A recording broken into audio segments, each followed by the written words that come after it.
Hi, everyone. Welcome. My name is Anna Rose Canzano. I'm the Exhibition and Programming Associate at the Wende. Thank you for tuning in today. It's our 35th Cold War Spaces. This week's topic is alternative space, experimental culture in the GDR. And our guest is Sara Blaylock. She is Assistant Professor of Art History at the University of Minnesota, Duluth, and she co-directs the International Association for Visual Culture. Her research has appeared in English and in translation in scholarly and creative forums, including in the Oxford Handbook of Communist Visual Cultures, as well as the journals The Third Text and Cinema Journal. Sara's monograph, Parallel Public Experimental Art in Late East Germany, will appear with the MIT Press in February 2022. Today's program will be about a 30-minute conversation between Sara and Segal, the Wende's Chief Curator and Director of Programming. After that, there will be about 15 minutes for Q&A, so please get your questions ready to put in the Q&A box during that time. We appreciate everyone's questions, but please keep them short, no longer than a sentence or two. For anything else, other comments or discussion, please use the chat box. As we're getting started, it's nice if everyone says hi and what city you're tuning in from. And we'll be posting the recording of this program on our Vimeo page, as well as in podcast format on our SoundCloud. And lastly, I'd like to thank Susan Horwitz and Rick Feldman for generously supporting discussion series at the Wende and our virtual programs. And now I'll pass it to you to get started with the conversation. Thank you. Okay, thank you very much, Anna Rose. And Sara, welcome to Cold War Spaces. Good to have you. Yeah. Thanks. And let me start with a personal question. How did you get interested in East German counterculture, or East German counterculture art, I should say? Thanks so much, Yus, for the invitation. I'm thrilled. I've been enjoying these talks for now almost a year, right? So the origin is multiple. One is that my first year in graduate school, my office mate was a Fulbright scholar who actually was originally from East Germany and had kind of an interest in this topic. And then the other is that the summer before starting graduate school, I was able to come across the Cold War Cultures exhibition catalog that was at LACMA and a few historic museums in Germany. And it really just triggered some immediate interest in me. The couple texts, one by Paul Kaiser that was in English in that catalog, and just sort of spiraled from there. I ended up getting a summer grant and with the DAD and doing some interviews in Germany and realizing what a fertile ground this really is for research. Right. So we are talking today about alternative culture, alternative art. What would you say is the difference between the alternative art scene and dissident art? And if there is an art scene that is alternative but not politically active in a direct sense, what is the use of it? Right. So that's an important distinction, because it really does matter to draw a line between what experimental forms of art are versus what political art, what a political action is, what activism through the arts is. And there really is a clear difference for most of the cases of experimental artists in a late East Germany. A lot of the experimental artists, especially in the 1980s, but this is also true in the 60s and 70s, we're drawing from Germany's history of avant-garde practice. So the fact that Germany had through German Expressionism in particular, and the Bauhaus too, this long history of leading the Western world in experimental culture and in collective practice and things like this. And then it kind of being truncated, right, by not only the Nazis, but then by the way that the arts were institutionalized in the socialist era. So in fact, dissident space is quite different than alternative experimental cultural space. And it was then attended to differently as well, right? So experimental culture often, especially in the 80s, was very entangled with official cultural forms. Figuring out ways to bend an academy system, or what kinds of publications folks could do, where performance art really existed actually in very public spaces by the late 1980s. Right. Could you say that in a sense, alternative art was inherently political by just refusing to conform to the official art forms like socialist realism, and therewith showing that alternatives were possible? I mean, you know, it kind of depends on what you define as political, right? So I think that one of the things I've tried to be really clear about when I'm writing on this topic is that there were people who really put themselves on the line to affect political change in the GDR, whether that be from advocating for gay rights to changing sort of ways of addressing climate issues, especially in the wake of the Chernobyl disaster. And that was a much more putting oneself on the line and potentially being arrested, right? Really having some trouble having a job, for example. Whereas experimental art, it's experimenting with a very politicized form of art making. On the other hand, even within so-called official culture, there was a lot of adaptation of what kinds of artworks were acceptable, what kind of painting forms, for example, were acceptable, changed dramatically from this kind of sort of early 1950s to the 1980s, shifted and swung radically. So I always think of it as being really significant to differentiate what sort of politics of activist politics versus experimental forms of culture, which try to effectively change cultural bureaucracies. And so in that regard, they had a political impact for certain, but the direction was much more about autonomy, right? Claiming artistic autonomy. I see, yeah.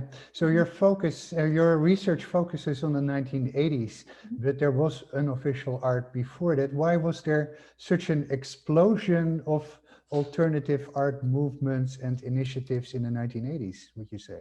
Yeah, well, I mean, it really has a lot to do with courage of those who came before, right? So we have actually from the 1940s onward, people who have their own private galleries and things like this. And then by the 1960s, people like A.R. Penck and his group Die Lucke, which is based in Dresden, and as many of you know, has a real connection to Germany's Die Brücke, the expressionist movement. And when Penck was establishing this kind of alternative space and making collective paintings with his friends in the 60s to the 70s, he was really responding to a frustration with not being permitted into the art academy system, and effectively being kind of unwelcomed into the profession of art making. So he had to kind of make his alternative. People he was very aggressively surveilled by the Stasi, given big hassles, ultimately left in 1980. But within that time also, we have a group called Clara Mosch, which is which also establishes a gallery, which is made up of artists, including Kauf Klaus, who are in the Union of Fine Artists, who have studied at art academies, and are doing a lot of what had come before, but are doing it in more physical, right, or more public presences. So by the 1980s, there's just so much precedent, right? So I know we'll get to Eigenart's sort of origin story as well, but that is very much indebted to, and very explicitly indebted to, a project in 1984 where a group of union artists set up an experimental exhibition at the Leipzig trade fair in a very fascinating way. Right. Well, maybe that's a good moment actually to ask this question, because of course unofficial artists also need a podium to reach their public, and that might be hard if there are not officially recognized institutions and galleries that represent them. So how did that work in a socialist country like East Germany? Yeah, so there were, as I mentioned, there were private galleries, meaning things that were not state affiliated or state run or state funded. From the 1940s onward, there were 43 private galleries, according to some research, that existed. And in fact, 34 of those were established in the 1980s, or existed in the 1980s, I mean, and 26 were established in the 1980s. So there was a great deal of energy around the idea of public presentation, autonomous presentation. I mean, it's not unlike the kind of ruptures that we saw with the French realists or the Impressionists saying, well, I no longer require the art academies of France to dictate who's going to be exhibited. And so, in fact, people are self-organizing in a fashion that kind of grows exponentially, really, and quite quickly. The same happens with publications too. Mm-hmm. Right. So can you say something about the risks involved? For instance, were these private galleries and initiatives under surveillance by the Stasi, or how did that work? Yeah, so I mean, Eigenart is a really good example, and right behind me on my virtual background is an opening from an Eigenart exhibition in 1988 with Klaus Henner Sprungmühl at the saxophone. And it's a good example of somebody, Judy Lübke, who's the gallerist still in charge of the space, figuring out strategies to avoid getting in trouble, essentially. He started his gallery. He was first a nude model, a figure drawing model, let's say, at the Hochschule für Grafik und Buchkunst in Leipzig. And he sets up in 1983, he says, well, what if I do some of this kind of work with my friends? What if we do it independently in my home? By 85, he sets up a workshop in a relatively public space. Certainly you had to be in the know, but he also was publicizing it and was, sending publications of his exhibitions abroad, attracting Western tourists who are coming to the trade fair, for example. And his ploy was inspired by that 1984 Leipzig trade fair, in which artists found a loophole in the bureaucracy which said that Union of Fine Artists are allowed to rent space in the Leipzig trade fair. Now they ended up, that's a whole other story that's quite fascinating, but essentially had a 1 month long exhibition of abstract paintings and events and installations. And effectively, the cultural bureaucracy didn't know how to shut it down. There were some repercussions. However, what Lübke identified is, and this had also been happening in Clara Mosch, is that if you have an affiliation with the Union of Fine Artists, you can figure out a way to establish your space so that it's not in plain sight, right? So it's not hidden. But in fact is using rules of the game. So he was able to set up his gallery as if it were a workshop of a painter named Akos Novaki. And so essentially it was a studio. He also set up open visiting hours so that he could say, like, this really is a studio, and I'm even, bringing the socialist masses into this space so that they can interact with artists, even if that wasn't ultimately true, like even if people didn't actually, even if the artists preferred not to engage with public, he nevertheless on paper had a very effective ruse. By the late 80s, he was even invited to be a self-trained art historian into the Union of Fine Artists. And I can say that the Stasi surveilled Eigenart very aggressively, right? The file is very thick and has also been reproduced in a number of publications. So it's pretty interesting to look at. And if you can't get to Berlin, that is. And it's very clear that the Stasi was sending people in. But even Lübke says, I read my file and I see exaggerations for one event or diminishments in another. And he says that this was as if the IMs, the sort of citizen spies that were deployed to watch his gallery and its events, were trying to maintain their job. So if something seemed too important or too radical, they might minimize it so that the Stasi didn't shut it down. Or if it was not radical enough, they might maximize it so the Stasi would keep sending them in.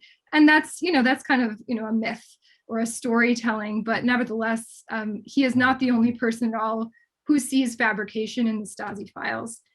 That's actually very interesting. So you're saying that some of the Stasi unofficial members were more or less supporting the artists and the alternative art scene.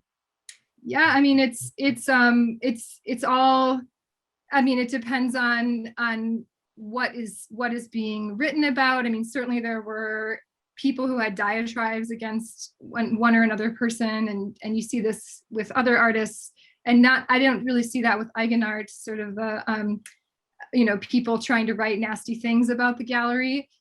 Partially, I believe, because the gallery involved so many people, so it kind of it mattered, right, to maintain it. The people who would have been sent in as spies are likely artists themselves, or people who enjoy the kind of pleasure of having an interesting art space that has, as you see in the background, free jazz and interesting people to talk to. So partially, Lupka, and he's not alone in this, was kind of nurturing a necessity for his space by making it very interesting, and by expanding its reach each year. Right. So let's talk a little bit about Leipzig, where Eigenart was based. Leipzig was such an important center for cultural activities and then later countercultural activities. You already mentioned the Leipzig Trade Fair, but yeah, how would you explain that Leipzig became so important culturally and artistically? Sure. Well, I mean, there's the art academy there is led by instructors and directors who are welcoming of different forms of practice, particularly in the 1980s, neo-expressionist painting. And in fact, when one thinks about experimental forms of art, it's really important to distinguish, am I talking about this really fascinating history of painting, or am I talking about more spontaneous forms of art making, right? And there's, in fact, they coincide, they often overlap. Leipzig in particular was a real center for advancements in painting. And Eigenart was showcasing those artists, was showing teachers at the Leipzig school as well. And then ultimately also the international quality of this city, right? The fact that it is a trade city, and they also have a book fair, and it's bringing in droves of people from the West. It of course also mattered to East German diplomacy to be able to advertise this city as a place of advanced, nuanced, different kinds of culture. And Eigenart and other enterprises within Leipzig definitely profited from that reputation. Right, and yeah, actually, now that I'm thinking of it, Eigenart is a very interesting name. So you write it Eigen plus art, self plus art, but then Eigenartig in German means peculiar, which sets them apart from the main art scene. So it's a very clever name. Can you say a little bit more about the aim of Eigenart, what they wanted to do and to achieve? Well, so initially when it was established as this space in 1985, there were this kind of older generation that included Lutz Dambeck and Hans-Hendrik Grimling and a bunch of others who had been a part of the Leipzig Art Fair. Were really keen on setting it up or working with Judy Lupka to establish Eigenart as a collective space, as a Produzentengalerie, like a place that many people worked together on.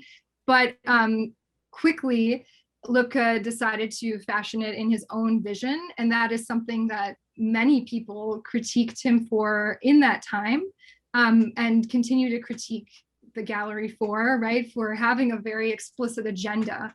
On the other hand, he was very open to that critique, and in fact, there's an issue of Anschlag, which is a publication, what some refer to as Samizdat, but essentially an independently made publication that is devoted entirely to Eigenart. Now, Anschlag was based in Leipzig as well, and they spent right, they had many issues, and one of them they spent only on gathering opinions on this space, right? So it really was a controversial vision for some, for others, a vision that was more globally oriented, right? That Lübke was aware of things happening specifically at a gallery in Cologne called Chaos Gallery that is much more in keeping with what galleries are like today, where you have a sort of a chief director, curator who kind of leads the charge. And Lübke in Eigenart and Gespräch, which is this special issue on Eigenart that Anschlag put out, is very explicit in saying, like, well, maybe others should do what I'm doing, right? Like, why shouldn't I be allowed to kind of curate the selection of my artists? Right. So can I ask you about the international, or the lack maybe of international orientation among these alternative artists? How were they connected, if at all, to other East Bloc countries? Were they inspired by what was going on in the Western art world? Were they inspired by what was going on in the global South? How does that work?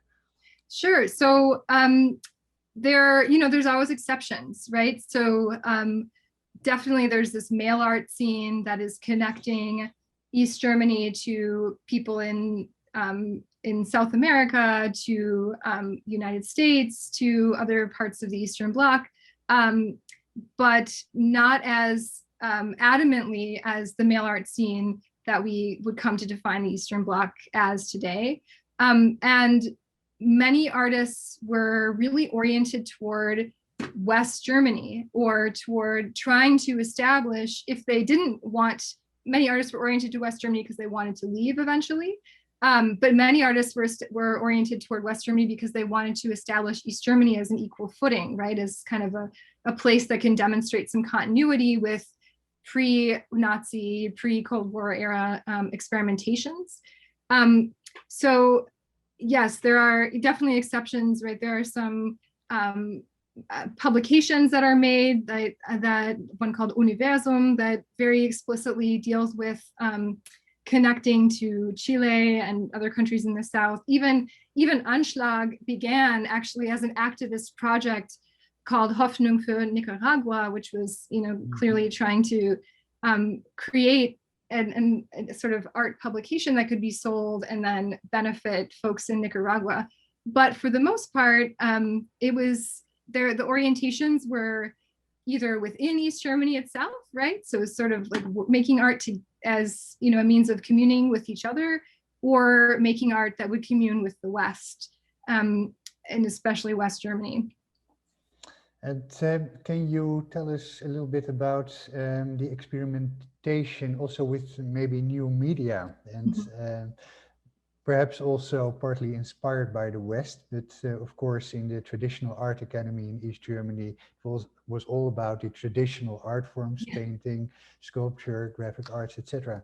But that's also exploded in the 1970s, 80s. So what were artists doing? Well, Joseph Beuys and Wolf Fostel were really important figures in West Germany, and actually paid some attention to East Germany, especially Beuys, and artists in East Germany tried on a number of occasions to make connections with those West German performance artists. Eigenart had a kind of counter exhibition on Beuys the same year, and at the same time that a very reductive, simplified exhibition of Beuys was taking place in Leipzig as a kind of concession to artists who were very interested in Beuys. Of course, you have the language, right? So even if folks couldn't necessarily see Beuys's work in person, which they certainly couldn't, they could nevertheless read about it. So the forms of art, the kind of uses of the body in particular emerge in the 80s because of that precedent, and also because of the sort of example of Beuys, but also independently of that, just sort of a response to the exaggerated cult of the body. So the obsession that East German culture had with a very specific kind of healthy, youthful, heterosexual body that was very coded as as kind of a neutral and, energetic form of life. So artists like the autoperforation artists, who were very much advocated by Judy Lipka and Eigenart, they turn to the body and make these works to kind of draw attention to those tensions. They were also responding to improvisation, right? When improvisation is really significant to experimental art in the 80s as well, where one could, right, make something with their body and didn't require a huge painting canvas, didn't need to go to the art school or pay to have their works, to make work, right? Okay, thank you. Yeah. Well, Yeah. So in a minute or so, we are going to move to the Q&A, and you can actually put your questions under the Q&A box, and people are already doing that. But before we go there, I want to ask you one final question, and it is, and I know this is a big one. You could argue that the alternative art scene in East Germany somehow contributed to hollowing out the socialist system, and maybe in an indirect sense contributed to the fall of the Berlin Wall and subsequent German unification. But what happened to these alternative artists after 1989? Were they still part of, were they accepted, for instance, in the West German art world as being a legitimate part of the new art world? Were they still active? Were they still creating alternative spaces in a new country? Or were they simply forgotten? What happened?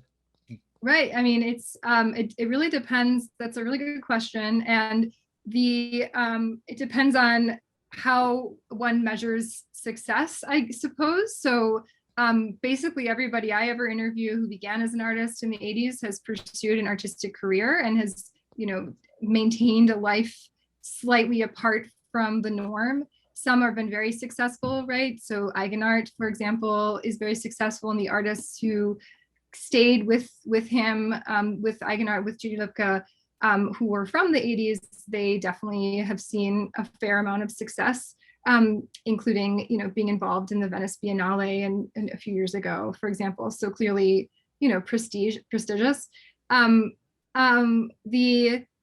But when one looks at, for example, leadership positions, so curatorial positions, right? So people who are in museums and running galleries, like there's not that many people who were given those kinds of positions.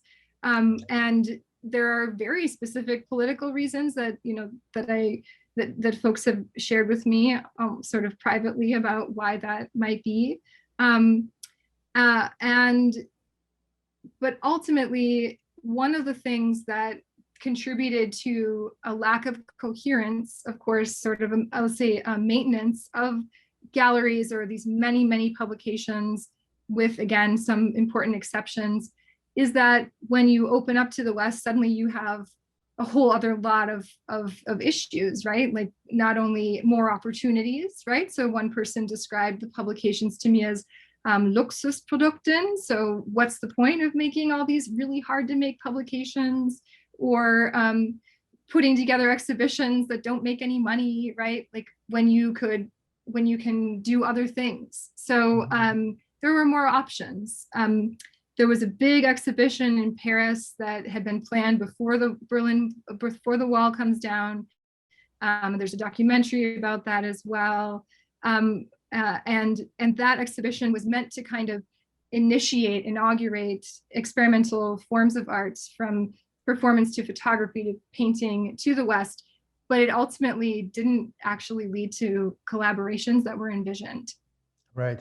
Thank you so much, Sarah. And now we are moving to the Q&A, and kind of tradition has established itself that the first question tends to be from Bruce Hollihan. I will write it. Just like how the Bauhaus and the style movements influenced the early Soviet constructivist movement, were there any GDR-based art movements influenced by Soviet constructivists like Elisitsky, Alexander Rodchenko, and others? Or should the focus be from somewhere else? I mean, there are definitely artists working in abstract veins, like Hermann Gluckner, who could probably be aligned with that particular history. And of course, that person was making work in the 40s, 50s, etc. Right? So yes, I think that there are some of those spans. More needs to be demonstrated in that research for certain. And I think it would be a really interesting place to head. Okay, great. Next question is from Jamil Watkins. You mentioned that one of the gallery spaces exists today. Is that the case for many of the other spaces after reunification as well? And if so, how are they used today? Right. So thank you for that question. Yeah, Eigenart is one of Germany's most successful commercial galleries, has spaces in Berlin and Leipzig, and ventured into New York and even Tokyo right after the fall of the wall, right after reunification, let's say.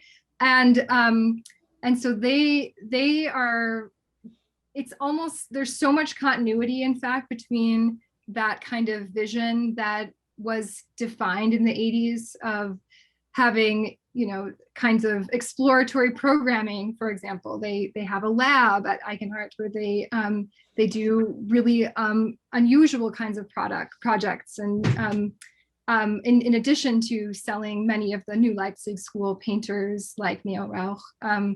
And so they are not at all experimental, besides maybe the lab, right, which only opened a few years ago. But they are definitely very commercial. There's another gallery called Duluth Gallery, and that was begun in the late 80s by Friedrich Duluth, and he was explicitly interested in photography and maintains an interest in photography. It's not an experimental space. They're not really. I mean, you could also answer the question in looking at for example, a women artists group, the women artists group XX Künstlerinnengruppe in Erfurt, which began in 1990, this art space, which is still in Erfurt. So there's definitely some continuity there. Their project was much more cohered around collectivity and kind of a shared feminist politics in a way that would lend itself to mattering in the 21st century as well, meaning a coherence, a continuity. Whereas with what they were up to in the 1980s, whereas others seem to have, if they've maintained their galleries or other things, they've kind of moved in a direction of being more established. Right, thank you. Then we have a question from Michael Halberstadt. He writes, when I went to school in West Germany in the 1980s as an exchange student, one of my teachers said that artists needed to have a degree to participate in public arts. I think he said something to the effect that even GDR punk musicians had to know how to read music. Was that true?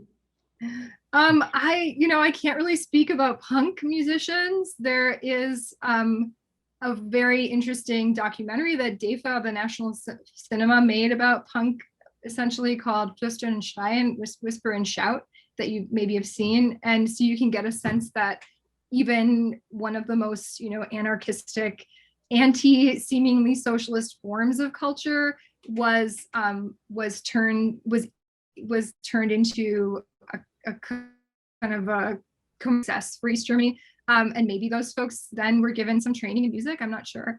But yeah, it's true that, even the appropriation artists who essentially lead in a large way a charge toward performance art and to establishing performance art as a legitimate form, they went to school to become set designers.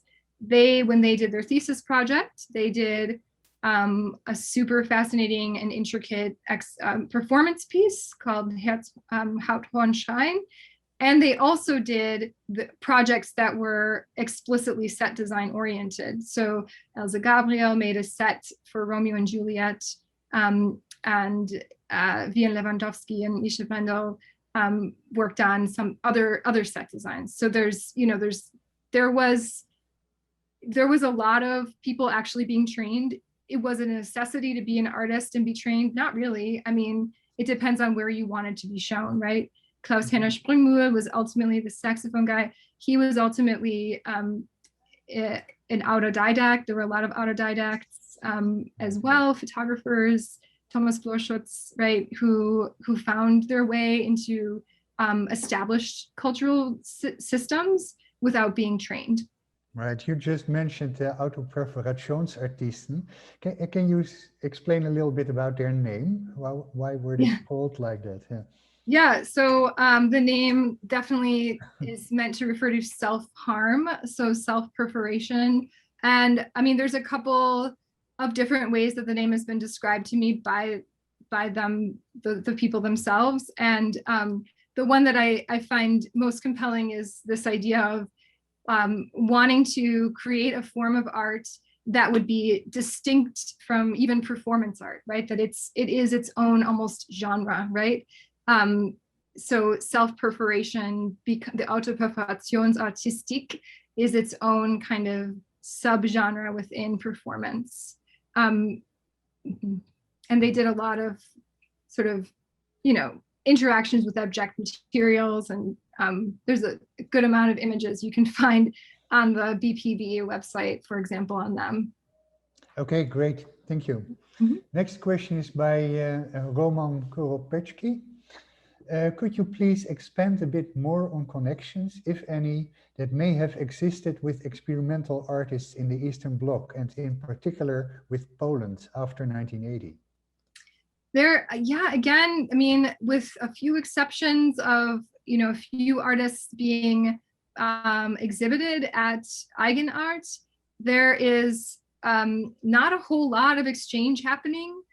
Folks could, for example, people would go to Poland to go to free jazz festivals.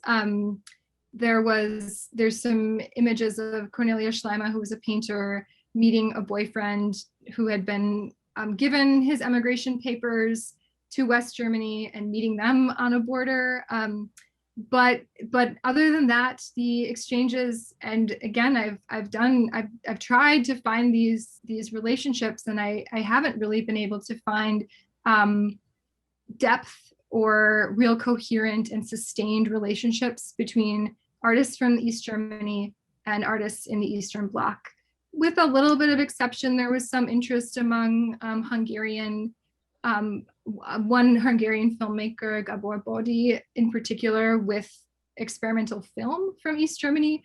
But Hungary has its own super amazing alternative film scene that really can't even be, they're so different from what was happening in the experimental film scene in East Germany that it can't really be compared. Right, thank you. Yeah. Then we have a question by Tamas Zunye. Could you tell something about the event on the photo behind you? So this was a performance of an exhibition called Baugrube 2. And Klaus Henner Sprungmuhl had a band called Kartoffelschälmaschine, which is potato peeler machine. And it was sort of a free jazz noise band. He himself, as an artist, was really interested in kind of improvisational techniques of art making. So he would scribble on detritus or make photos and sort of draw upon them and things like this. And it's just a real classic image for me when I think about what an opening might have been like, right? There might have been, or there was always kind of an opening, Eröffnungsrede, so there would be, a lecture, and often or regularly those lectures would be reprinted in yearbooks that Eigenart puts together, also in the Anschlag publication. Would often reprint these kind of lectures that happen at the exhibition openings. So it's kind of part of what we're witnessing is kind of a part of a melange of exciting things happening at the opening. There's even paintings on the floor, and my assumption is that there was an action painting, meaning sort of a performative painting happening in this as well. Right. And actually, Tamas has another question. Are there photos too in the Stasi files about Eigenart besides written reports? Photos at Eigenart, I'm trying to think if I've seen photos. I looked at, no, I can't recall seeing a photo actually, which does seem kind of conspicuous to me, given that they were so often recording things visually in the experimental scene. A lot of descriptions, right? Like, what does this, how many people are at this event, right? And so many follow this sort of charge of, you can use the Stasi file as a kind of record of what an event felt like. I don't necessarily believe in numbers that are given at those events, because many folks describe them as either exaggerated or minimized. But certainly if somebody said, my God, it was really hot in that cellar, I can't believe that those guys were sitting down there and doing their exhibition, or it was, bitterly cold this day, that gives me a little bit of a sense of that as well. Right. Mm-hmm. Let's see. Oh, there's a question by Bruce Hollihan that was the logo for the Wende Museum designed or influenced by Hermann Glöckner? It's funny. Hermann Glöckner was one of the earlier unofficial artists in the GDR, but the answer is no. It's actually a double hourglass, and it is also an abstracted form of the letters WM for Wende Museum. So we have that out of the way. It's almost time, but Sara, there is one more question I wanted to ask you. You mentioned this publication Anschlag, which was directly connected with Eigenart. And I was wondering, who were the artists who were involved in that publication, and how did that publication continue? Right. So Anschlag was the connections to Eigenart are sort of logistical. So Eigenart would host meetings, and there are records of those meetings in the Stasi files. And they would, which are really fascinating, because a Stasi person might be there and they'd say, we really gotta keep watching this publication. They seem to be doing even more work every month. We got to keep watching them, but they don't actually do anything, right? They just kind of watch it, get more and more out of their control. And Eigenart would then distribute the publications as well. Karin Wiekhorst worked on publications, on that publication, and also did photographs with Eigenart, so did basically all their documentation. Other folks, I mean, it's such a gamut, right? It's such a large array of people. Ultimately, one of the things that coheres these two projects is that Anschlag, around its 5th issue, decided to no longer take every single submission, but rather to curate their submissions. So you can see then, or can imagine, that if folks are upset with a gallery saying, I'm going to have a selective vision for who I'm going to exhibit, that folks were also a little bit incensed about who was going to be published in this magazine. And Karim Zab, who is one of the progenitors along with Angelika Klusendorf and Wiebke Müller, he is now a journalist in Leipzig, or has been for a long time. And he told me that what was fascinating was when folks started to get upset that Anschlag was being more selective with their artists, it actually propelled more Mag Leipzig to establish. Mm-hmm. So in fact, it was a good thing that they were selective in that particular telling. Right. Mm-hmm. We have one final question by Michael Weck. And a quite interesting one, I think. Could you say something about any crossover between countercultural art and performance art and the theater in East Germany, perhaps beyond Berlin? You know, I really can't. One thing that, I mean, there were theaters that would maybe exhibit a performance art, like Lutz Dambeck, who was this animator with DEFA, and then was in the Union of Fine Artists, and would show some of his what he calls media collages in theaters, but it's not what you're asking really. There was Christina Schlegel, who's a painter and also made films, with a dancer named Fina Kwiatkowski, who Don Beck also worked with. She and her group of friends, they called themselves Zum Theater, and that was more of they were interested in sort of theories of Artaud, but they were artists, right? They were visual artists who kind of banded together in their studios in Dresden and did works together. They weren't very public. They only did one public performance. But yeah, the links between the theater scene and the performance art scene, aside from, of course, from the fact that the Autoperformationsartisten began as set designers, right? That's what they studied, is pretty thin. Right. Okay, we have to conclude here, and I have to apologize for people who asked questions that can't be answered anymore because of the time. But Sarah, I want to thank you very much for a wonderful presentation. Thank you so I learned much. a lot.